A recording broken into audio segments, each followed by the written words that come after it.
ยากเพราะว่าเฮาไปติดตำราและอาจารย์แล้วก็คิดจินตนาการไปหาอดีตอนาคตเฮาสิไปยึดติดอยู่ในตำราและอาจารย์ไปวาดฝันไปหวังไปคาดคะเนเอาถ้าเฮาเข้าใจหลักคำว่าสติปัฏฐาน4นี่เฮาสิฮู้เคล็ดลับเลยและการปฏิบัติธรรมที่หลายๆคนกังวลคือต้องมาวัดหรือต้องบวชหรือต้องมีพิธีหลายอย่างหรือต้องหลีกเล่นไปอยู่เพียงลำพังผู้เดียวหรือต้องเห็นนั่นเห็นนี่แบบนั่นแบบนี้สารพัดนั่นล้วนแล้วแต่ติดสัญญาในตำราและคำบอกของอาจารย์มันเลยว่างบ่เป็นถ้าเฮาเข้าใจหลักมันแค่ว่าสติปัฏฐานที่สติไปว่านึกถึงระลึกนึกถึงปัฏฐานไปว่า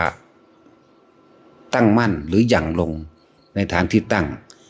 โดยกายโดยเวทนาโดยจิตนี่ไหม